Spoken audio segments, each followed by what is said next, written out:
Hey guys, how you doing? This is Manga, etc. and I'm here today to bring the review for My Hero Academia Season 5, Episode 5, I do believe it is. If it's not Episode 5, it'll be correct within the title, so it doesn't really matter. But we start the episode off with just the teams of the Class A and Class B, just, not revising, what's the word I'm looking for? Just going over what exactly happened and outlining for themselves what essentially went wrong for them, and how they could do better. The reason why I like this is because I mentioned it previously, but at the end of the day, they should be at least gunning to be a hero, and a hero is a leadership job. I was going to say it's a solo job, but it varies. It might not be a solo job, but it's definitely a leadership job because you can be a hero, have sidekicks, you're therefore leading your sidekick, so it's essentially a leader job that everybody is aiming for. And at the end of the damn day, they need to be able to not only lead but see where their mistakes are and basically improve upon themselves. And I think this is an up from the very first thing we see for them, which was the battle trials back in season 1, where we had, wasn't All Might, they got Momo to do it, but essentially their teacher outlining, we had someone else outline the mistakes and how they could have done better for them, whereas they can now do that for themselves. Some of them were being a bit too hard on themselves, i.e. Froppy and Shinzo. Some of them, it was more of a gag moment. I assume Denki knew what he did wrong, but he was just playing it off.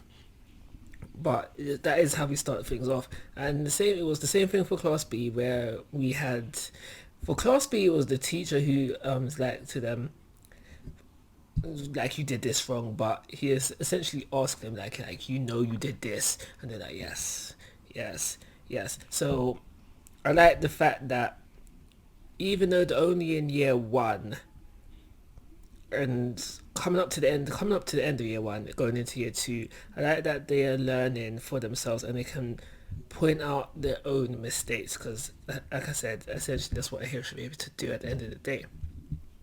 So after that, raring to go after seeing the first battle, the other teams start to work on plans to what they can do for their battles. And now,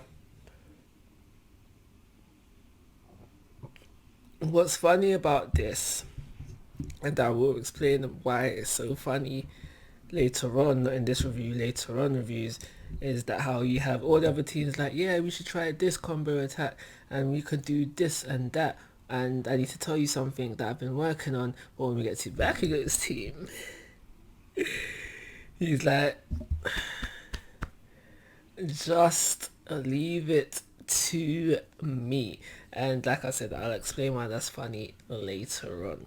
So after all of that, we start off battle 2, and now we start things off on where it seems like there was set up for showdowns between Kendo and Momo and Dark Shadow and this other guy, this black guy. I'm just gonna call him Black, the scheming hero. You know who I'm talking about.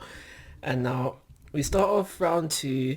The scheming hero has his plan, it fails, and during this time we go into flashback about Dark Shadow, his work experience and his internship.